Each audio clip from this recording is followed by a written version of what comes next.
data centers dans l'Essonne, à proximité du campus de Paris-Saclay. Un projet de 5 data centers est en train de voir le jour sur tous ces chantiers, et particulièrement ceux d'une grosse envergure. Pas question de cumuler avec des dépassements de budget ou des retards. Comment les éviter? Le reportage aux Ulysses d'Alexandra Paget.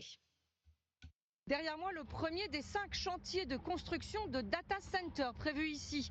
À la construction justement, Bouygues, à la commande, Colt Data Center Services. C'est une société britannique. Livraison prévue courant 2028.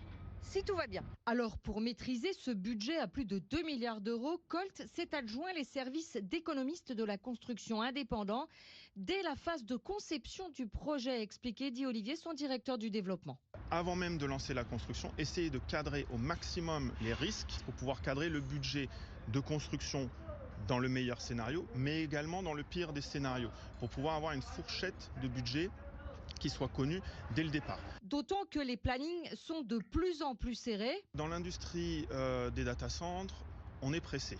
La France a entamé justement le développement de data centers un petit peu après ses voisins. Il y a une demande très forte au niveau des délais.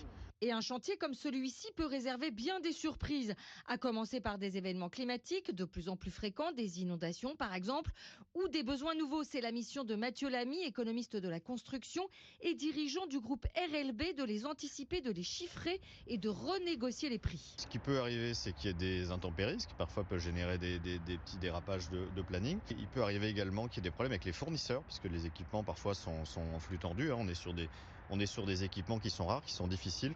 Dans une période de pénurie avec une inflation sur un certain nombre d'équipements critiques. Il peut y avoir également des modifications qui viennent du client final, parce que le client final peut aussi avoir des exigences, celui qui va louer et exploiter le data center.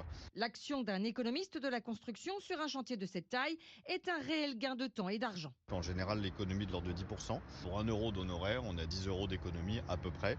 C'est l'ordre de grandeur de ce qu'on constate par rapport aux pratiques. Face à la multiplication des surcoûts dans les grands chantiers, cet exemple a inspiré un projet de loi porté par un sénateur UDI. Le texte vise à inscrire l'obligation de recourir à un économiste de la construction dans le code de la commande publique. 6h42 avec vous, Raphaël Legendre. Dans un instant, on va parler immigration. On va tenter d'avoir un débat économique sur la question, avec la France quand même qui est à contre-courant des autres pays européens. Disons que si on prend l'angle économique vraiment sur les questions migratoires, on fait exactement l'inverse de ce qu'il faudrait faire. On va voir ça dans un instant.